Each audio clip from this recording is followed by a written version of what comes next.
बाप था और एक बेटी थी। बहुत ध्यान से ये कहानी सुनिएगा।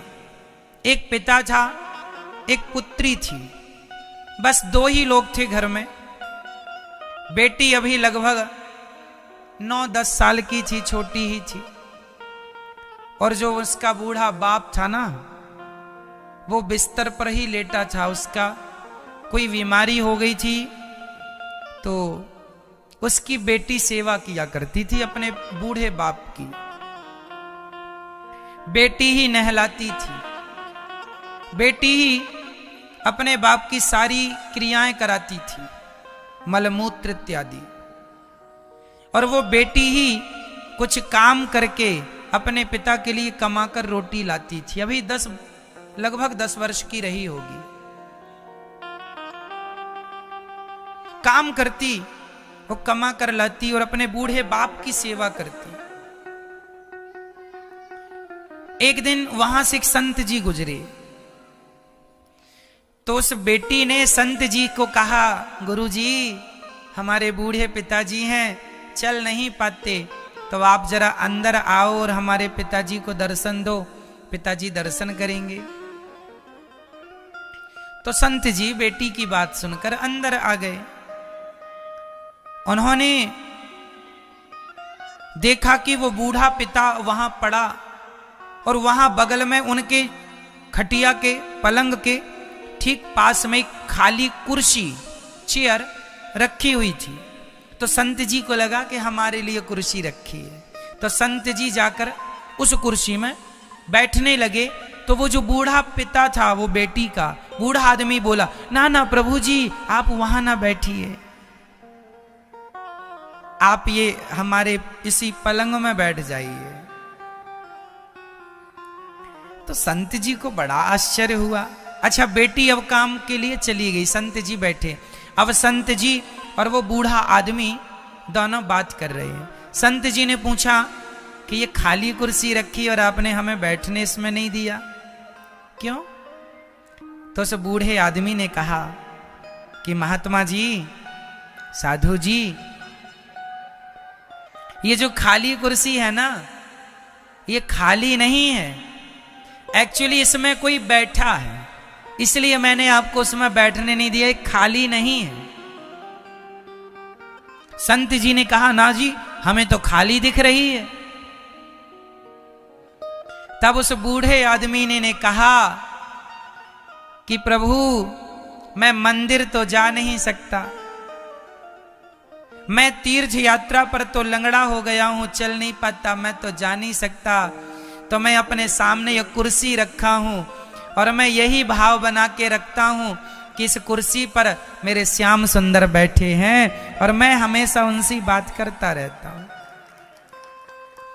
खाली कुर्सी में उन्होंने भाव ये बनाया कि इस कुर्सी पर भगवान कृष्ण बैठे हैं। समझिएगा, ये भावना है। मान लो कि भगवान यहां हैं तो भगवान हैं, और नहीं माना तो कहां है भगवान? उस बूढ़े आदमी ने मान लिया कि इस कुर्सी में, और वो संत जी से बताए कि मुझे कई बार यह एहसास भी होता है कि यहां भगवान है, मैं बात भी करता हूं। संत जी की आंखों में आंसू आ गए। वाह भैया, हम साधु बने हैं, हमारा भाव कभी ऐसा ना हो पाया, और आप गृहस्थ में रह के इतना ऊंचा भाव रख रहे हैं। संत जी ने उनके चरणों को प्रणाम किया और संत जी उन्हें प्रणाम करके अब वहां से चले गए। और उसी दिन उन बूढ़े व्यक्ति के प्राण छूट गए। जब वो बेटी आई शाम को, तब तक तो उनके पिताजी वहां मृत पड़े थे, पर बेटी ने एक आश्चर्य देखा कि हमारे पिताजी जब मरे तो ऐसे मरे मानो वो किसी की गोद में सिर रख के मरे हों। ऐसी अवस्था, ऐसी मुद्रा थी उनकी मरते समय। ऐसा लग रहा था कि ये किसी की गोद में सिर रखे हो। ये बात बेटी ने संत जी को बताई। संत जी फिर रो पड़े कि भगवान की गोद ही थी वो, और किसी की गोद नहीं। मानो तो मैं गंगा मां हूं, ना मानो तो बहता पानी। ईश्वर मानने का विषय है, ना मानने का तो कोई सवाल ही खड़ा नहीं होता। इसलिए जो आपके घर में छोटा सा मंदिर है, वहां ये विश्वास रखा करो कि यहां भगवान है, जाकर बैठा करो, भगवान से बात किया करो, अपना दुख अपना सुख सुनाया करो।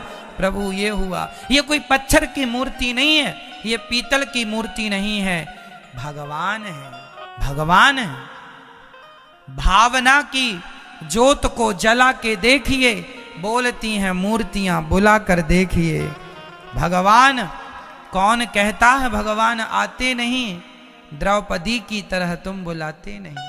भावनाओं की जरूरत है, भाव प्रधान होनी चाहिए भक्ति। तो आप भी अपने आसपास किसी स्थान पर ये भाव बनाइए कि यहां पर ईश्वर है। भाव, मैं जिस व्यक्ति को देखता हूं, मैं जिस वस्तु को देखता हूं, वहां पर मुझे यही लगता है कि ये मेरे भगवान श्रीमन नारायण है, ये मेरे भगवान है।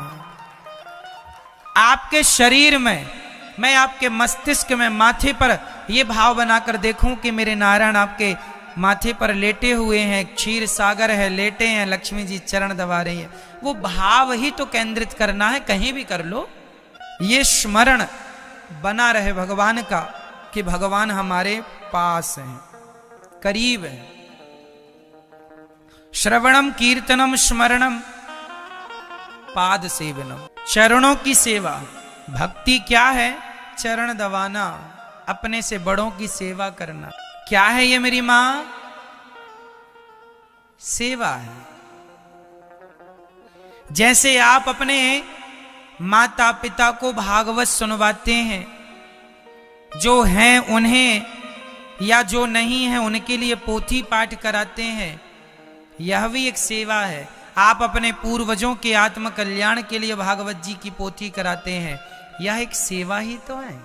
तो सेवा किया करो अपने मां बाप की। अपने पूर्वजों का जो ऋण है, आप अपने पूर्वजों के लिए कुछ करते रहें तो ऋण कम होता रहेगा। हमें अपने पूर्वजों के लिए, अपने पिता के पिता के पिता के बारे में भी सोचना चाहिए, उनके नाम से कोई पुण्य करना चाहिए। भागवत जी की पोथी बैठेंगी, आप भी अपने पूर्वजों के लिए पोथी पाठ का अनुष्ठान करा सकते हैं, तो आप पूर्वजों के कल्याणार्थ करा सकते हैं, ताकि आपके द्वारा एक पुण्य का कार्य हो जाए। जब भागवत जी का पूरा 18,000 श्लोक संकल्प लेकर आपके पूर्वजों के लिए पढ़ा जाएगा, वो पाठ किया जाएगा। परीक्षित ने क्या सुना? भागवत जी ही तो सुनी, सदगति हुई। इस कली काल में केवल भागवत जी ही हमें मोक्ष दे सकती हैं, सदगति हमारी कर सकती। इसलिए हम अपने पूर्वजों की सदगति के बारे में सोचें, ये भी हमारा धर्म ही है। आप अपने कल्याणार्थ सोचें, आप अपने आत्म शांति के लिए, घर की सुख शांति और समृद्धि के लिए करा सकते हैं, तो आप भागवत जी की पोथी पाठ का अनुष्ठान करा सकते हैं। प्रिय भक्तों, सेवा सबसे बड़ा धर्म है, इसलिए जितनी हो सेवा करो। हर पुराण में यही बताया गया है, सेवा ही परमो धर्मः, सेवा ही धर्म है। मां की सेवा कर लो, पिता की सेवा कर लो, गुरुजनों की सेवा कर लो, किसी भूखे को रोटी खिला दो। आज जी एक दिन अपने मित्रों को गुरुकुल में समझा रहे थे कि बचपन से ही भगवान की शरण में रहना चाहिए। दुर्लभम मानुषम जन्म तदप्य ध्रुवमर्थदम, जो कि अभी हमने पहले कहा कि मनुष्य का शरीर केवल भगवान के लिए, यही समझाया प्रहलाद जी ने। हिरण्यकश्यपु ने देखा कि मेरा बेटा तो बड़ा भजनानंदी हो गया, एक दिन पूछ ही लिया तेरा भगवान कहाँ है? प्रहलाद जी ने कहा सब जगह है। तो कहा क्या इस खंबे पर हैं? बोले हाँ, खंबे पर भी हैं। और जो खंबा पर प्रहार किया हिरण्यकश्यपु ने, तो भगवान खंबे से इसलिए प्रकट हो गए कि कहीं मेरे भक्त की वाणी, मेरे भक्त का विश्वास मिथ्या न हो जाए। भक्त के वचन को सिद्ध करने के लिए भगवान प्रकट हो गए, खंबा तोड़कर। नरसिंह भगवान, बोलिए नरसिंह भगवान की। हिरण्यकश्यप को उठाकर भगवान ने विदीर्ण कर दिया छाती को। ना दिन को मरूंगा ना रात को मरूंगा, ये मांगा था वरदान उसने भगवान संध्या के समय। ना दिन ना रात, अब तो मरेगा। 12 महीने में किसी महीने में नहीं, 13वां महीना पुरुषोत्तम महीना। न चेतन वस्तु से न जड़ वस्तु से, इसलिए नाखून से। नाखून ना जड़ है ना चेतन है, इसलिए नाखून से मारा।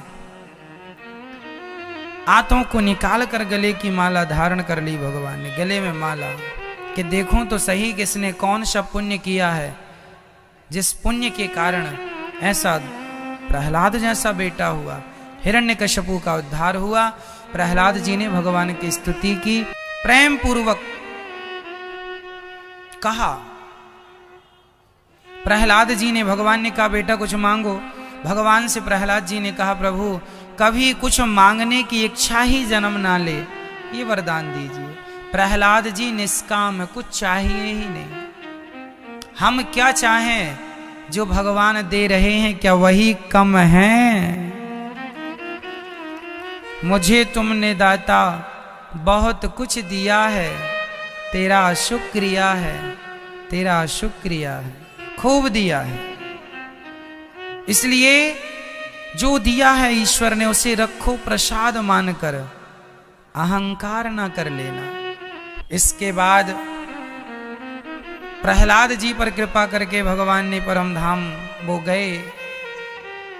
इसके बाद भगवान ने एक बार हाथी की रक्षा करने के लिए हरि का अवतार धारण किया। एक हाथी का पांव एक मगर ने पकड़ लिया।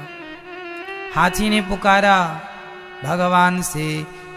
एक बार प्रहलाद जी, एक बार हाथी ने बुलाया तो भगवान ने हरि का अवतार धारण किया और हाथी की रक्षा की, मगर का उद्धार किया। भगवान इंसानों के बुलाने से नहीं, श्रद्धा भाव से कोई जीव जंतु हाथी भी बुलाए तो भगवान पहुंच जाते हैं। हरि का अवतार धारण किया हाथी के लिए। समुद्र मंथन के लिए भगवान ने 3 अवतार लिए, कच्छप, धनवंतरी, मोहिनी। इसके बाद भगवान ने राजा बलि के लिए वामन बनकर आए, वामन भगवान बनकर आए। 3 पग में, 2 पग में सब नाप लिया, तीसरा पग राजा बलि के मस्तक पर रखा। भगवान बलि को पाताल का राजा बना के आगामी मनवंतर में उसे देवराज इंद्र बनाएंगे। परम धाम को भगवान वामन भगवान गए अपने धाम को। इसके बाद भगवान मत्स्य अवतार धारण करते हैं और हयग्रीव नाम के दैत्य का उद्धार। एक बार भगवान सूर्य वंश में भगवान नारायण के पुत्र, फिर ब्रह्मा, ब्रह्मा के फिर मरीचि, इन्हीं के वंश में कश्यप, इन्हीं के वंश में राजा नभग, नभग के नाभाग, नाभाग के अम्बरीश, जिन्होंने एकादशी का व्रत किया है। अम्बरीशो महाभागा सप्तद्वीपवतीम मही, इतने बड़े राजा थे अम्बरीश, पर भगवान की कृपा को महसूस करते थे। एकादशी का व्रत तो हर हिंदू को, हर सनातनी को करना चाहिए। कई माताएं बहनें साल 2 साल एकादशी रहेंगी और फिर उद्यापन के पीछे पड़ जाएंगी। उद्यापन हो जाएगा महाराज, उद्यापन एकादशी का, तो तुम्हें इतनी जल्दी क्या हो उद्यापन करने की? उद्यापन करना ही है तो अपने काम का, क्रोध का, लोभ का, झूठ का उद्यापन कर दीजिए। झूठ बोलना छोड़ दीजिए, वो उसका उद्यापन नहीं करेंगे। एकादशी छोड़ दें, काहे छोड़ो एकादशी? अच्छी चीजें छोड़ देते हैं, बुरी चीजें। एकादशी का उद्यापन नहीं, झूठ का उद्यापन करो। किसका उद्यापन? झूठ का, कपट का, छल का, निंदा का, चुगली का। इसका नहीं करते लोग उद्यापन। महाराज एकादशी का करा दो। एकादशी तो मरते समय तक रहो। एकादशी करते करते प्राण निकले, इससे बड़ा सौभाग्य क्या है? उद्यापन करने का अर्थ है छोड़ना। तो छोड़ दीजिए ना, झूठ का उद्यापन कर लीजिए। उसका नहीं करेंगे, वो झूठ मरते समय तक बोलेंगे। और एकादशी अभी से छोड़ दिए। अरे एकादशी के दिन आप खाओ, अन्न ना खाओ, फल खा लो, सिंघाड़े के आटे का प्रयोग कर लो, बहुत सारी चीजें खाने। भूखा थोड़ी मरने का हम कह रहे हैं आपको, भूखा मरो। पर एकादशी के दिन अन्न ना खाओ, और एकादशी के दिन अधिक से अधिक भगवान का चिंतन जिस दिन करो वही दिन व्रत होता है। भगवान की प्राप्ति का संकल्प ही सच्चा व्रत है। आज तो लोग जानते नहीं व्रत का अर्थ क्या होता है। व्रत का अर्थ है प्रतिज्ञा। आज से हम प्रतिज्ञा लें, कभी झूठ नहीं बोलेंगे, ये व्रत है। हम किसी का दिल नहीं दुखाएंगे, ये व्रत है। एक मैया चारों धाम करके गई घर, सबसे बताएं हम तो चारों धाम कर आए, हम तो लहसुन भी नहीं खाते, हम तो प्याज भी नहीं खाते। अच्छा है कि आप लहसुन प्याज भी नहीं खाते। एक मैया सबसे बताए महाराज हम तो लहसुन प्याज नहीं खाते, लेकिन पड़ोसन के घर में बैठकर अपनी बहू की 1 घंटे तक बुराई करती है। लहसुन प्याज छूट गई पर निंदा और चुगली नहीं छूटी। तो लहसुन प्याज छोड़ के भी क्या तुम भगवान को पालोगे? छोड़ना क्या है? झूठ कपट छोड़ना है, निंदा चुगली छोड़ना है। वो तो छूटता नहीं है। लहसुन प्याज छोड़ के लोग गाना गाते हैं, हम तो लहसुन प्याज नहीं खाते महाराज। झूठ तो बोलते हो। तो लहसुन प्याज बुरा है कि झूठ बुरा है, ये बताओ क्या बुरा है? हम ये नहीं कह रहे हैं कि तुम लहसुन प्याज खाओ। लहसुन प्याज तामसी है, हो सके तो ना खाओ।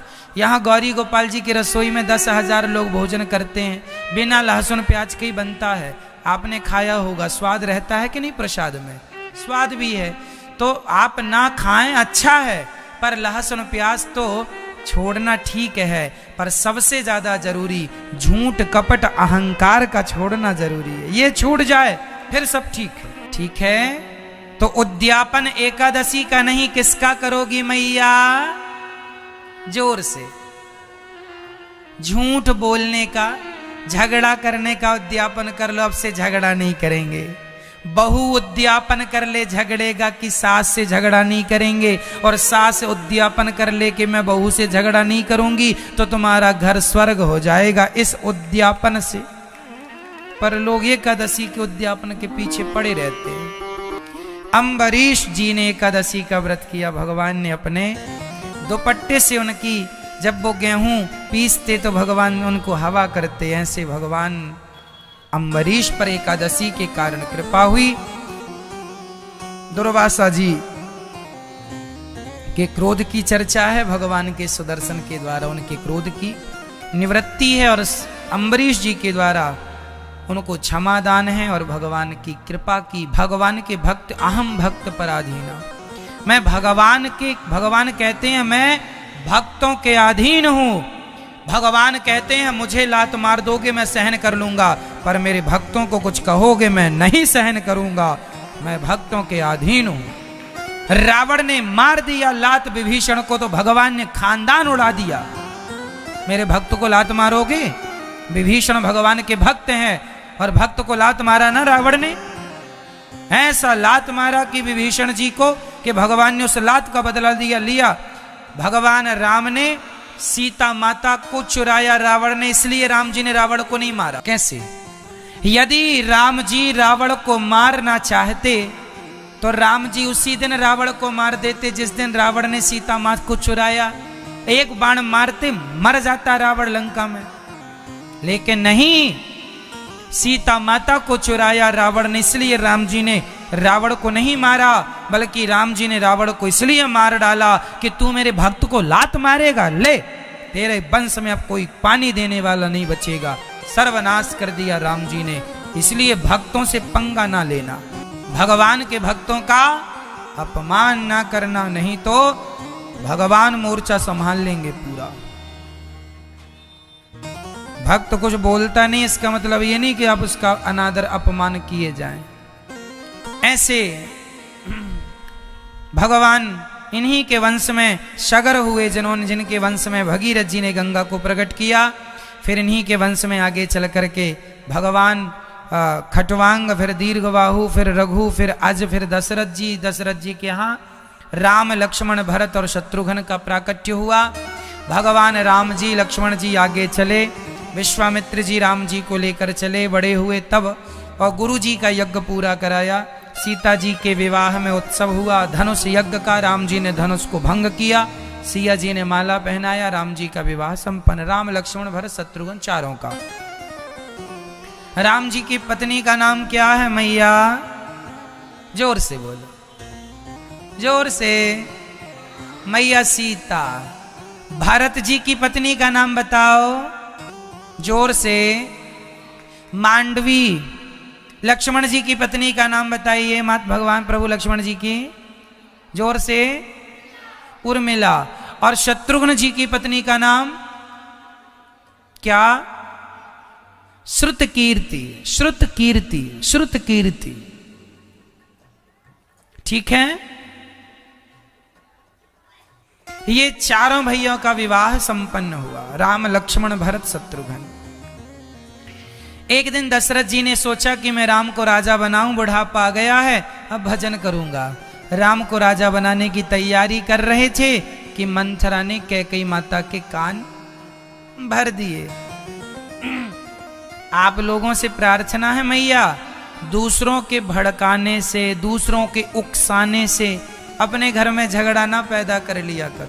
आज ना घरों में झगड़ा सबसे ज्यादा इसलिए होता है, आप दूसरों की बातें ज्यादा सुनते हैं। सास को खुद की बहू पर विश्वास नहीं है, पर पड़ोसन पर पूरा विश्वास है।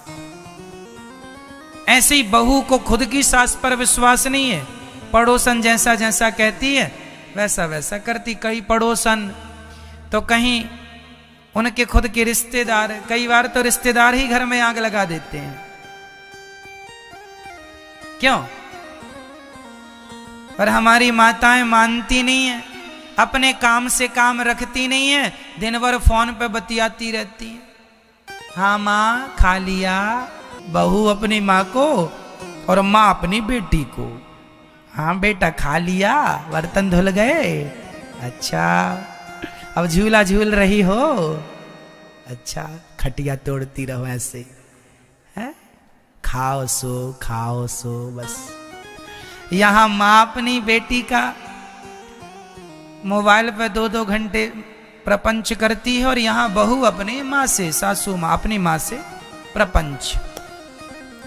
यही तुम्हारे घर टूटने का सबसे बड़ा कारण है। यदि सास अपनी बेटी की जगह अपनी बहू को बेटी मानकर उसका आदर करने लग जाए, और बहू अपनी सास को सास ना मानकर मां मानने लग जाए, तो घर स्वर्ग बन जाएगा। जहां सुमति तहां संपत्ति नाना, जहां कुमति तहां विपत्ति निदाना। लेकिन समझते नहीं लोग, खुद की सास दुश्मन लगती है, खुद की बहू दुश्मन लगती है, और पड़ोसी पड़ोसन रिश्तेदार हिती हितैषु बने पड़े हैं, ये मेरे अपने हैं। खुद के तो तुम्हारे खुदकों को तो तुमने अपना माना नहीं, दूसरों को अपना माने बैठे हो। क्यों? इसलिए अपनों पे विश्वास करो। कैकेयी ने किस पर विश्वास कर लिया? मंथरा पर, गैरों पर। खुद के पति समझा रहे हैं, दशरथ जी कह रहे हैं देवी मैं झूठ नहीं कहता, मैं तुम्हें सरप्राइज देना चाहता था कि मैं राम को राजा बना रहा हूं। तुम बोलती थी ना कि राम को राजा बनाओ, आज बना रहा हूं सरप्राइज। लेकिन वो सरप्राइज तो रह गई, कैकेयी के मंथरा ने कान भर दी और वनवास। दूसरों के कहने पे घर ना तोड़ा करो। राम जी वनवास चले हैं चित्रकूट में, तमसा नदी, फिर केवट ने राम जी को पार लगाया है। केवट ने कहा, राम जी ने कहा ये उत्तराई तुम अंगूठी ले लो। केवट बोला सरकार आप मेरे घाट आए सो मैंने आपको पार लगाया, मरकर जब मैं आपके घाट आऊं तो मुझे भव सागर से आप पार लगा देना, यही उत्तराई है। आगे चित्रकूट में वास हुआ राम जी का। भरत जी मिलने आए, खड़ाऊ लेकर राम जी की गए हैं। भाई भाई का प्रेम कैसा होता, अद्भुत दृश्य है। राम जी पंचवटी गए, सीता जी का हरण रावण ने किया। इसके बाद राम जी सुग्रीव से मित्रता करते हैं, बाली को मारते हैं। हनुमान जी लंका जाते हैं, सेतु का निर्माण हुआ। रावण इत्यादि दैत्यों को मारकर राम जी ने सीता जी को अग्नि परीक्षा ली। परीक्षा नहीं थी, वो सीता जी अग्नि में समा गई थी, से सो अग्नि से वापसी ली। सीता माँ को, विभीषण को राज्य तिलक कराया। राम जी अयोध्या आए, भरत जी से भेंट हुई। राम जी राजा बने, सिया जी रानी बनी। बोलिए सियावर रामचंद्र की। भागवत जी में राम कथा छोटी सी है, इसलिए दास ने आपको छोटी सी सुनाई। अभी समय जब मिल जाएगा हमें 9 दिन का, तो हम आपको पूरी राम कथा सुनाएंगे। ठीक है, बहुत दिन हो गए आपको राम कथा नहीं सुनाए। हम आपको जल्दी से राम कथा सुनाएंगे, बहुत जल्दी, पूरी संपूर्ण 9 दिन की सुनाएंगे। तो राम जी का पावन चरित्र अथाह है, इसलिए घर में रामचरितमानस पढ़ा करिए आप लोग। अद्भुत चरित्र है। राम जी राजा बने, सिया जी रानी। अब मैं जन्मोत्सव की ओर चलूं। चंद्रवंश में भगवान राम जी, कृष्ण जी आए। भगवान नारायण के पुत्र ब्रह्मा, ब्रह्मा के अत्रि, अत्रि से चंद्रमा, चंद्रमा से बुध, बुध से पुरुरवा, पुरुरवा से आयु, नहो से ययाति। इन्हीं के वंश में वसुदेव जी हुए। वसुदेव जी के विवाह माता देवकी से हुआ। आखिरी विवाह देवकी के विदा करने कंस जा रहा था। यह कंस मथुरा का राजा था और वसुदेव जी आगरा के राजा थे, तो आगरा की तरफ जा रहा था। देवकी देवक राजा की बेटी थी देवकी, कंस की चचेरी बहन। कंस के पिता उग्रसेन, माता का नाम पवन रेखा। तो आकाशवाणी हो गई, कंस जिस बहन को विदा कर रहा है उसका 8वां गर्भ काल बनेगा। तो कंस ने जेल में डाल दिया देवकी वसुदेव को। देवकी को मारना चाहा, वसुदेव जी ने रोका कि बहन को मारोगी हत्या लगेगी, तो जेल में बंद कर दिया। पहला बेटा हुआ तो कंस ने मार दिया, दूसरा, तीसरा, चौथा, 5वां, सबको मारा।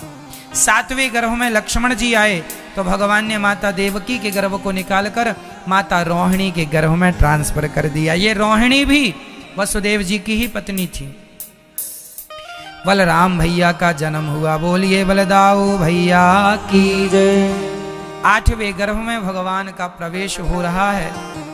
सब लोग भगवान गर्भ में आए, सबने गर्भस्तुति की। गर्भस्तुति सब देवताओं ने, ब्रह्मा इत्यादि सबने की।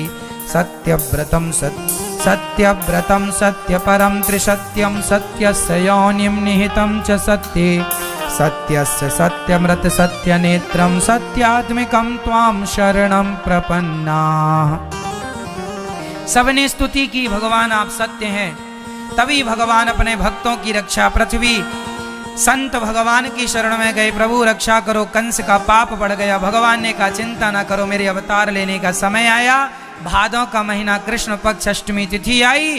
रात्रि के 12 बजे भगवान तम अद्भुतम बालक मुझे क्षणम चतुर्भुजम शंख गदायुधायुधम प्रकट हो गए भगवान। भगवान को स्तुति देवकी वसुदेव जी ने किया। भगवान को लेकर चले हैं वसुदेव जी, जेल के ताले खुल गए, पहरेदार सो गए।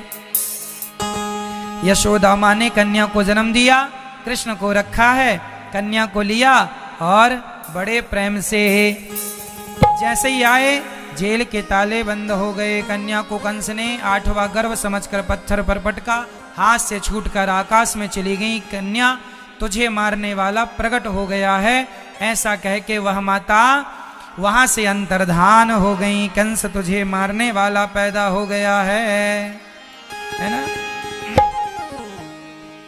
बोलिए कृष्ण कन्हैया लाल की जय। आप मिट जाएगा, उसे अलग से मिटाने की जरूरत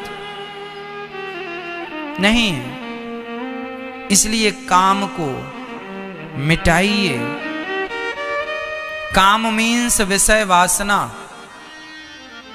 क्रोध, क्रोध मीन्स बात बात पे गुस्सा। ठंडा दिमाग रखिए, क्रोध को कंट्रोल कीजिए। काम, क्रोध, लोभ। अब आप कहें कि महाराज जी यदि काम, क्रोध, लोभ, मोह बुरा था तो भगवान को बनाना ही नहीं चाहिए था, क्यों?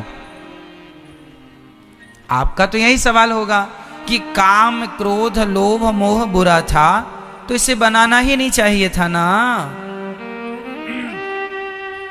क्यों बनाया? बुरा था तो? अब सुनिएगा क्यों बनाया। ये बताओ कि बिजली सही है कि बुरी है, अच्छी है कि बुरी है? बिजली, करंट कैसा है? एक आदमी करंट लगने से मर गया तो घर वालों ने कहा, हे भगवान, ये वैज्ञानिकों ने क्यों बिजली बनाई? नहीं बनाई होती तो ये आदमी करंट से नहीं मरता। भाई बिजली तो है सदुपयोग करने के लिए। अब आप लापरवाही करेंगे, जानबूझकर तार पकड़ेंगे तो करंट तो लगेगा। तो करंट अर्थात बिजली सुख भी देती है, वो बनी है सुख के लिए, लेकिन कई लोग उसका प्रयोग करते हैं गलत ढंग से तो मरना भी पड़ता है। जैसे वैज्ञानिकों ने बिजली का हम सब तक बिजली को पहुंचाया, उसी तरह काम बुरा नहीं है। क्यों? जैसे बिजली बुरी नहीं है, अब कोई हाथ से पकड़ ले तार को तो बुरा है ना उसके लिए। उसी प्रकार काम बुरा नहीं है, पर काम का दुरुपयोग करने से वो काम बुरा है। बिजली का दुरुपयोग करने से बुरी है, नहीं तो बिजली बुरी नहीं है। अब आग अच्छी है कि बुरी है? मैं ये बताओ मेरी माँ, आग अच्छी है ना? लेकिन आग अच्छी तो है, पर कोई चूल्हे में हाथ डाल दे तो आग बुरी भी है, जला देगी। भाई आग ना होती तो हम सबको भोजन कैसे मिलता पका हुआ?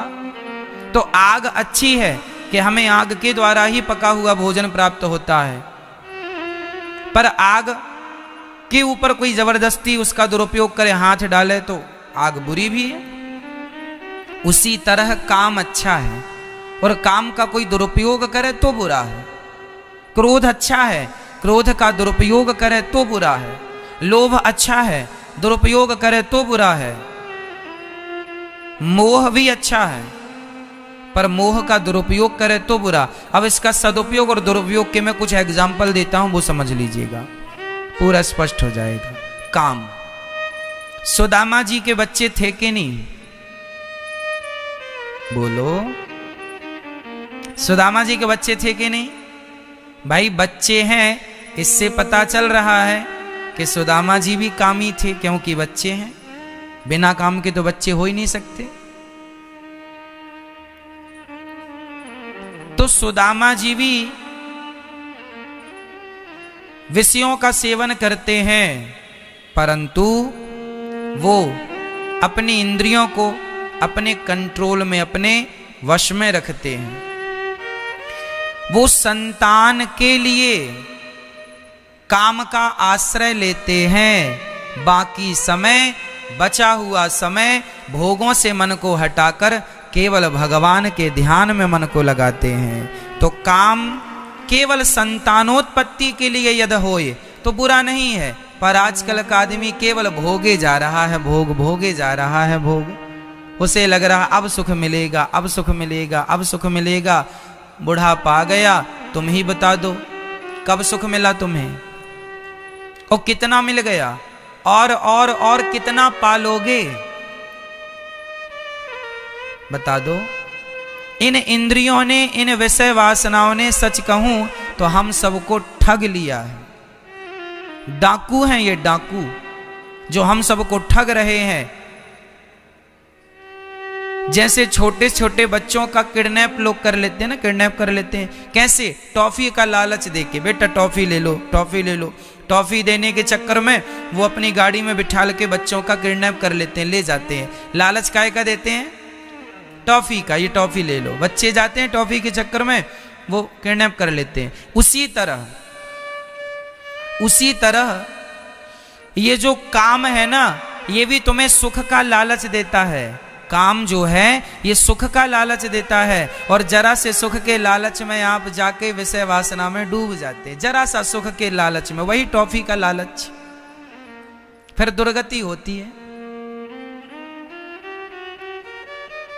क्या पाने आए थे और क्या करने लगे। आए थे भगवान को पाने, भोगी बने पड़े हैं, भोग रहे हैं। उनको लगता है इससे अच्छा कुछ नहीं है। तो काम का दुरुपयोग ना हो।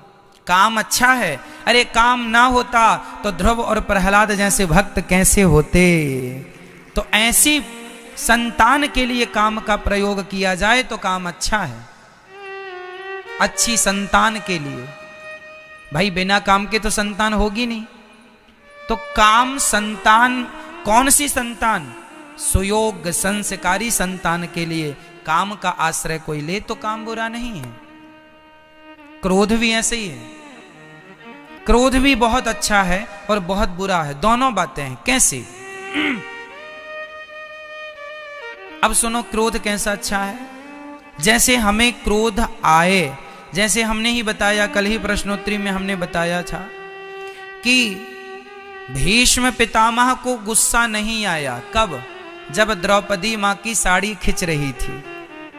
क्यों? भरी सभा में बैठे थे ना भीष्म पितामह, और एक नारी के कपड़े उतारे जा रहे थे। एक महिला को निर्वस्त्र किया जा रहा था, द्रौपदी उनका नाम है। द्रौपदी की साड़ी खिंच रही है और पितामह जैसे दिग्गज चाहते तो दुर्योधन दुशासन के पकड़ के 2-4 थप्पड़ मारते और मार डालते ऐसे दुष्ट को, तुरंत न्याय करते। लेकिन पितामह चुपचाप तमाशा देख रहे थे। वो द्रौपदी की रक्षा के लिए उन्हें गुस्सा, बोलो, नहीं आया। अब बताओ, गुस्सा आना चाहिए था कि नहीं? सवाल आपसे है।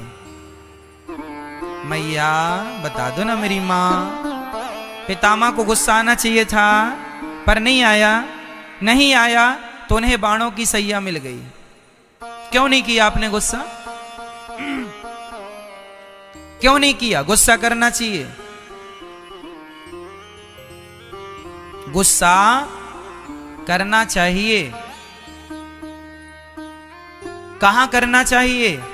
जहां आपके सामने किसी नारी का अपमान हो रहा हो, आपके पिता का, आपकी मां का कोई अपमान कर रहा हो, तो अपमान करने वाले पर गुस्सा करना चाहिए। पर गुस्सा ऐसा नहीं कि तुम जाके उसे मार डालो। आज के जमाने में यह लागू नहीं होगा कि आप उसका मर्डर कर दो, ना जी, इतना गुस्सा नहीं। उचित क्रोध भी उचित कीजिए। तो क्रोध करना बुरा नहीं है। भाई शिक्षक विद्यार्थियों पर क्रोध ना करे तो बच्चे पढ़ेंगे नहीं। आजकल के बच्चे पढ़ते क्यों नहीं है? क्योंकि कोई शासन ही नहीं है। स्कूल में टीचर मार नहीं सकते बच्चों को, डांट नहीं सकते। ज्यादा डांटे बच्चे रोके, माँ से बोले माँ आज तो टीचर ने डांटा है, तुरंत माँ तैयार हो जाती है लड़ने के लिए। क्यों जी? बच्चे पढ़ने भेजे हैं कि तुम डांट रहे हो? हमारे जमाने में तो हम एक गलती करते थे तो 4 डंडे इस हाथ में मारते थे हमारे सर, और 4 इस हाथ में। 8 डंडे फिक्स थे एक गलती पर।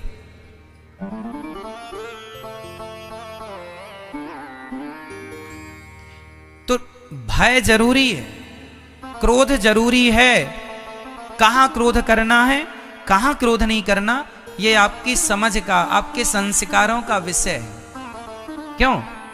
आप फैक्ट्री के मालिक हैं, आपके कार्यकर्ता काम नहीं कर रहे हैं तो क्रोध करके, गुस्सा करके, डांट के बोलना पड़ेगा। क्यों काम नहीं कर रहे हो? क्यों नहीं कर रहे हो? क्रोध करना थोड़ा सा अनिवार्य है। कहां? जहां जरूरत है। पर क्रोध ऐसा भी ना हो कि आप सामने वाले का अपमान ही करते जाएं, गालियां ही देते जाएं। ऐसा वाला क्रोध नहीं। हाथ नहीं उठाना किसी पर, गालियां नहीं देना, अपने शब्द नहीं बिगाड़ना, पर उचित क्रोध भी करना आवश्यक है। समझ रहे हैं मेरी भावनाओं को? क्रोध करना अच्छा है, पर जहां जरूरी है वहां। बच्चे पढ़ते नहीं है, लापरवाही करते हैं, गलती पे गलती, तो जरा गुस्सा करना जरूरी है, उचित। तो गुस्सा कीजिए, पर उचित कीजिए। बात बात पर गुस्सा आपको आ रहा है, ये गलत है। गुस्से में ही बैठे हैं, ये गलत है। जरा जरा सी बातों का गुस्सा कर लिया, ये गलत है। गलती बड़ी हो, समझाने पर भी लोग ना समझें तो गुस्सा कीजिए। पहले समझाया करो किसी को, एक बार भैया देखो समझा रहे हैं प्यार से, फिर गलती करे तो गुस्सा कीजिए। पहली बार में ही गुस्सा नहीं करना, पहली गलती में गुस्सा नहीं, विवेक से काम लो। काम और क्रोध, काम भी बुरा नहीं है यदि सही उपयोग किया जाए तो, क्रोध भी बुरा नहीं। तो काम, क्रोध, मद, मद मतलब क्या बताया हमने? मैया बताओ मद मतलब क्या? क्या मैया? अहंकार। मद मीन्स अहंकार, दर्प, घमंड, ईगो, कुछ भी कहिए। ये जो अहंकार एटीट्यूड है, अहंकार भी बुरा नहीं है, पर कहां हो और कहां ना हो दोनों स्थान अलग अलग हैं। कहां हो कहां ना हो वो भी सुनो। मेरा ये घर है, मेरी गाड़ी है, मेरा नाम है, मेरा ये है, मेरा वो है, ये वाला अहंकार गलत है। ये वाला अहंकार, मेरे पास पैसा है, जानते नहीं हो मैं कौन हूं, तुम्हें अभी माटी में मिला दूंगा, ऐसी बातें, ये वाला अहंकार गलत है। क्यों? मेरी इतनी बड़ी दुकान है, मेरा इतना बड़ा नाम है, ये सारे अहंकार गलत हैं। ये सारे अहंकार नरक ले जाने वाले। फिर अहंकार कैसा हो? अहंकार कैसा हो वो सुनो। अहंकार ऐसा हो कि राम जी मेरे हैं और मैं राम जी का हूं, ये अहंकार है। मेरे तो गिरधर गोपाल, ये अहंकार हो। राम दूत मैं मां तू जानकी, मां मैं राम जी का दूत हूं। अहंकार से कहा करो कि मैं भगवान का दास हूं, भगवान के चरणों का सेवक हूं। अहंकार इस बात का हो कि मैं भगवान की कथा सुनता हूं, मैं सत्य बोलता हूं, मैं किसी का दिल नहीं दुखाता। ये अहंकार करने जैसी बात है। ठीक कर लो, भगवान मेरे हैं, ये तो मेरे हैं, ये भगवान मेरे, भागवत जी मेरी है। ये अहंकार अच्छा है। जो अहंकार भगवान से जुड़ गया वो अहंकार भी अच्छा है। लेकिन हम तुच्छ चीजों को कहते हैं ये जो हमारा है नहीं, हम उससे कहते हैं हमारा है, और जो हमारे हैं उन्हें हम कहते नहीं कि हमारे हैं। तो काम, क्रोध, मद, अब क्या बचा? लोभ। अभी हम आपको रिवीजन कराएंगे, पूछेंगे, भूल ना जाइएगा। चौथा क्या है अब? काम, क्रोध, मद, लोभ। अब लोभ बचा। अब लोभ सुनो। लोभ अच्छा है कि बुरा है? लोभ बुरा है और अच्छा भी है। कैसे अच्छा और कैसे बुरा, दोनों भेद सुनिएगा। यदि मुझे पैसों का लोभ है, मुझे भोगों का लोभ है, तो ये लोभ बुरा है। और यदि मुझे ये लोभ हो जाए कि मैं ज्यादा से ज्यादा धन कमाऊं और ज्यादा से ज्यादा मुझे धर्म करना है, धर्म से जोड़ना है, तो आपका वो लोभ भी चूंकि धर्म से जुड़ गया, वो लोभ सार्थक है। मैं बहुत पैसा कमाऊं और अपने बच्चों के लिए भर के रख जाऊं, ये लोभ तो गलत है। पर मैं जो भी कमा रहा हूं या जो कमाऊंगा, उससे मैं समाज की जरूरतमंदों की सेवा करूंगा, पर परोपकार परमार्थ से जोड़ूंगा, वह लोभ सार्थक है। लोभ अच्छा है। मुझे भगवान की कथा का लोभ होना चाहिए। ज्यादा से ज्यादा कथा सुने, ज्यादा से ज्यादा कीर्तन करें, ज्यादा से ज्यादा कथा स्मरण का लोभ हो। थोड़ा शांति मिल जाती तो भगवान का स्मरण कर लेता, थोड़ा भगवान का चिंतन कर लेता। भगवान की प्राप्ति का लोभ है तो लोभ अच्छा है। सेवा का लोभ है कि मैं ये सेवा और कर लेता, ये और पुण्य का कार्य कर लेती या कर लेता, ये लोभ सब अच्छे लोभ हैं। लेकिन आजकल का आदमी एक सज्जन ने, एक सेठ जी ने अपने मुनीम से पूछा, क्यों भाई कितना पैसा है हमारे पास? तो मुनीम ने कहा, सेठ जी आपके पास इतना पैसा है कि 8 पीढ़ी बैठी बैठी खाएगी तो खत्म नहीं होगा। सेठ जी रोने लगे। मुनीम ने कहा, क्या हुआ? सेठ जी बोले, 8 पीढ़ी तो खा लेगी, 9वीं पीढ़ी का क्या होगा? तो वो कमा किसके लिए रहे हैं? 9वीं पीढ़ी के लिए। वो परोपकार नहीं कर रहे हैं। लोभ, ये वाला लोभ गलत है कि मेरा बेटा, फिर मेरा पोता, फिर मेरा ये सब। अरे तुम्हारा बेटा, तुम्हारा बेटा क्या उसके हाथ पांव नहीं है? वो खुद कमाएगा अपना। तुम अपना कमाओ और धन को धर्म से जोड़ो, परोपकार से जोड़ो। बच्चे हैं वो अपना कमाएंगे। आजकल के बच्चे अकर्मण्य इसलिए भी हो जाते हैं कि माँ बाप बहुत कमा के रख देते हैं। बच्चों को लगता अब कमाने की जरूरत नहीं है, हमारे पास तो ऑलरेडी इतना है। बुढ़ापे में भी बाप कमाए जा रहा है। कहो कि माला जपा करो, नहीं साहब थोड़ा दुकान में कोई नहीं है। क्यों, तुम्हारा बच्चा तो है? नहीं, बच्चा छोटा है अभी। कितने साल का? 30 साल का है। 30 साल का है, अभी छोटा है, वो दुकान नहीं संभाल पाता, हम ही संभालते हैं। हाँ, अब ये बुढ़ऊ अपनी दुकान बच्चे को दे ही नहीं रहे हैं। इनका लोभ इतना है, इनको लगता हम ही करेंगे तो होगा, नहीं और तो होगा ही नहीं। तो इनसे पूछो कि तुम मर जाओगे तो तुम्हारा भूत बैठेगा दुकान में? बैठना तो उसी को है, बच्चे को। तो क्यों ना बच्चे को बिठाओ, सिखाओ और तुम अपना मन संसार से हटाओ और भगवान में मन लगाओ। यही बुढ़ापे की सार्थकता है। क्यों? बूढ़े आदमी को भी पैसा कमाना चाहिए, बुरा नहीं है पैसा कमाना। बूढ़े आदमी को भी काम करना बुरा नहीं है, पर काम अब तुम कम। क्योंकि देखो ना, जवानी में आदमी ज्यादा रोटियां खाता है।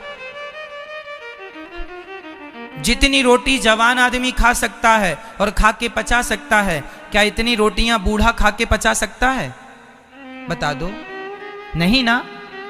तो जब तुम्हारी रोटी की क्षमता ईश्वर की तरफ से कम हो गई, तो अब अपना मन भी संसार में कम लगाओ, ज्यादा से ज्यादा मन भगवान में लगाओ। थोड़ा बहुत कर लो अपना काम, अपनी जीविका के लिए 2 पैसे आपके पास भी हों बुढ़ापे में, अच्छी बात है, लेकिन ज्यादा से ज्यादा ध्यान अब भगवान का हो।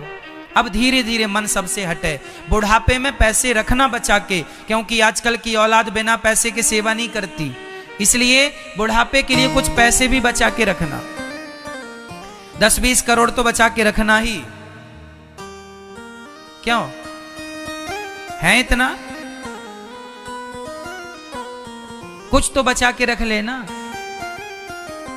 2-5 लाख ही बचा के रख लेना अपने लिए। कुछ जमीन जायदाद ही रख लेना अपने लिए। इस लालच में कम से कम तुम्हारी औलाद, तुम्हारे बच्चे तुम्हारी सेवा करेंगे। नहीं, आजकल देखने को यह मिलता है कि जिस माँ बाप के पास कुछ नहीं होता उसके बेटा बहू पूछते भी नहीं है। सब बच्चे ऐसे नहीं हैं, पर जमाने में ऐसा भी है, इसलिए हम कह रहे हैं। बहुत सारे बच्चे तो ऐसे हैं जो माँ बाप को भगवान मानकर सेवा करते हैं, पर कुछ बच्चे ऐसे हैं जो अब आपके पास कुछ नहीं बचा तो निकल जाओ घर से, निकाल देते हैं। इसलिए भैया बुढ़ापे में कुछ रखा करो। मैया आपके पास है कुछ ना, रख लेना कुछ बुढ़ापे में। पहले के जमाने में इसलिए हमारी माताएं मोटी मोटी चांदी के पांव में पहना करती थी, इतनी मोटी मोटी 1-1 किलो की। पहले के जमाने में यही संपत्ति हुआ करती थी कि बहू कम से कम इन्हीं के लालच से सेवा करेगी।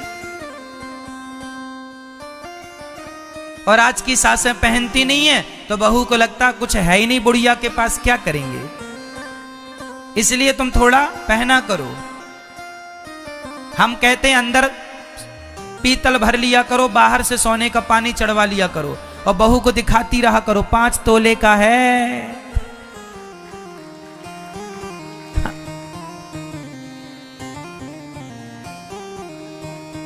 अंदर पीतल भर लिया करो, लोहा ही सही, और ऊपर से पानी चढ़वा लिया सोने का, और बहू को दिखाओ देख सोना है, और सोनी से तुलवा लिया देख 5 तोले का है। फिर देखो बादाम का हलवा देगी बहू।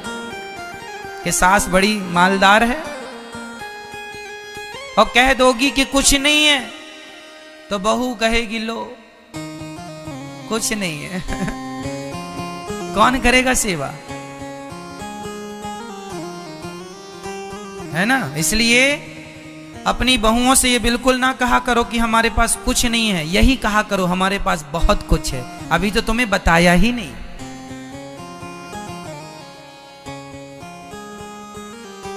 अभी तो रानी हार भी है, अभी तो सोने की करधन भी रखी है।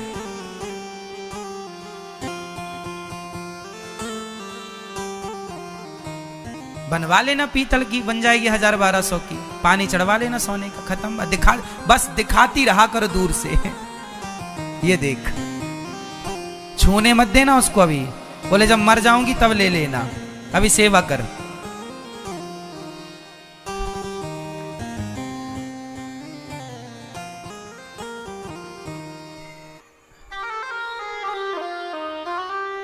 तो जिस प्रकार आपका भला हो उस प्रकार का काम कर लो। मतलब कुछ अपने पास धन जमा के रखना बुढ़ापे के लिए, आपके भले के लिए कह रहे हैं। पैसा कंठ का, अब पैसा गंठ का, गंठ मीन्स गांठ, पैसा गंठ का और विद्या कंठ की ही काम देती है। हमारी किताबों में बहुत कुछ लिखा है पर हमारे कंठ में नहीं है कुछ भी, तो वो विद्या किसी काम की नहीं। बैंक में करोड़ों हैं पर मुसीबत के समय पास में 1 रुपए भी नहीं है, तो भाई वो पैसा किसी काम का नहीं है। इसलिए जो पास में है वो आपका है, जो वक्त में काम आ जाए वो आपका है, वक्त में काम ना आए वो आपका नहीं है। सही है। अब आपके पास करोड़ों रुपए जमा है बैंक में माना की, लेकिन तभी आपके जेब खाली हो गए कहीं परदेश में, अब आपके पास किराया का भी पैसा नहीं है। करोड़पति हो आप, लेकिन भैया जरा दे दो कुछ, हमें किराया भी नहीं बचा, कुछ नहीं है लो। तो पैसा वही काम का जो आपके पास हो, विद्या वही काम की जो आपके चरित्र में हो, जीवन में हो, आपके कंठ पर हो। पुरानी कहावतें हैं ये कि पैसा गंठ का, विद्या कंठ की ही काम देती है। तो जीवन में ये सूत्र धारण करने चाहिए। तो चारों चीजें हो गई मैया, क्या क्या हुआ? काम क्रोध मद लोभ सब, काम क्रोध मद लोभ सब, नाथ नरक के पंथ।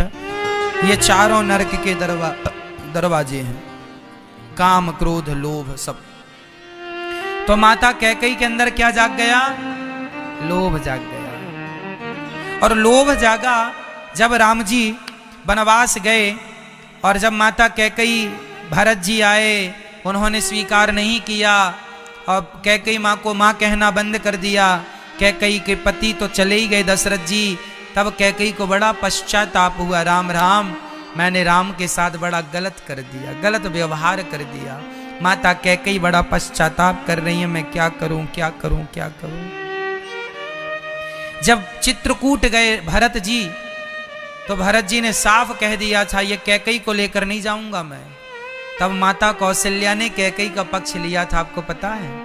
माता कौशल्या ने कहा था, बेटा भरत, यदि तुम राम को वनवास चित्रकूट नहीं ले गए राम से मिलने के लिए, तो फिर सुनो, ये तुम्हारी कौशल्या माँ भी नहीं जाएगी। तब भरत जी को कैकेयी माँ को संग लेकर जाना पड़ा। सारे अयोध्यावासी राम जी से मिलने गए थे ना चित्रकूट, जहां से चरण पादुका भरत जी लेकर आए थे। चित्रकूट राम जी से मिलने सब गए, तो भरत जी ने मना कर दिया था, कैकेयी माँ को नहीं लेकर जाऊंगा। तो कौशल्या माँ ने पक्ष लिया था, धन्य है राम की माँ, जैसी राम है वैसे ही बेटा है, जैसी माँ है, जैसे ही बेटा है वैसे ही माँ है। अर्थात राम जी की माँ कौशल्या माँ, धन्य है वो माँ जिनके अंदर जरा सा भी द्वेष नहीं है, ईर्ष्या नहीं है। आजकल की महिलाएं तो लड़ पड़ती कि तुमने हमारे बेटे को वनवास भेज दिया, मर्डर कर देती माताएं तो एक दूसरे का। लेकिन धन्य है वो कैकेयी, वो कौशल्या माता कि जिस कैकेयी माँ ने कौशल्या माँ के बेटे को वनवास भेजा, आज कौशल्या माँ उसी माँ का पक्ष लेती है कि भरत कैकई को नहीं लेकर जाओगे तो तुम्हारी यह कौशल्या मां भी नहीं जाएगी। इसलिए भरत जी के अंदर कैकई से ज्यादा माता कौशल्या के प्रति श्रद्धा थी, सम्मान था। आदमी शरीर से नहीं पूजता मेरी मां, व्यक्ति का रूप और रंग पूजनीय नहीं होता, व्यक्ति का आचरण, व्यक्ति का व्यवहार और व्यक्ति का विचार ही वंदनीय होता है। इसलिए विचार, व्यवहार, आचरण अच्छे होने चाहिए, यही वंदनीय होता है। कोई रूप रंग थोड़ी पूजता है किसी का कि गोरा है इसलिए पूज रहा है। काले गोरे का भेद नहीं, हर दिल से हमारा नाता है। हमें और ना आता हो कुछ भी, हमें प्यार निभाना आता है। हमें तो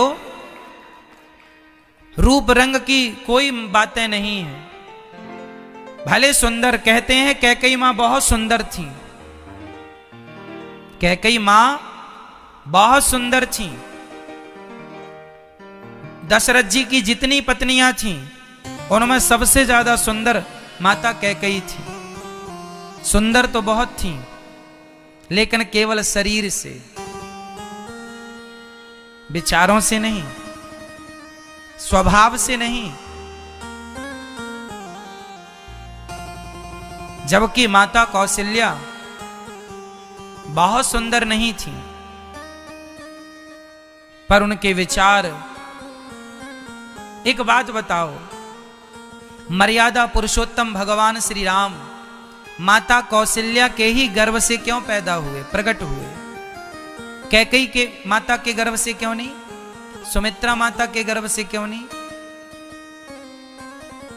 जैसे केसर सब जगह नहीं हो सकती, उसी प्रकार भगवान को भी सब धारण नहीं कर सकते ना भक्तों। परम योग्यता चाहिए, निष्कपटता चाहिए। आज पूज्य श्री अनिरुद्धाचार्य जी महाराज ने हम सभी लोगों को बहुत ही उत्तम एवं शिक्षाप्रद कथा सुनाई है। आशा करता हूं कि इस शिक्षाप्रद कथा से हम सभी लोग कुछ न कुछ शिक्षा अवश्य ग्रहण करेंगे और अपने जीवन को सुखी और सात्विक बनाने का प्रयास करेंगे। मित्रों, अगर आपको यह शिक्षाप्रद कथा पसंद आई हो तो वीडियो को लाइक करें और अधिक से अधिक लोगों को शेयर भी करें, जिससे और भी लोग महाराज जी की इस शिक्षाप्रद कथा से शिक्षा लेकर अपने जीवन को सुखी बना सकें।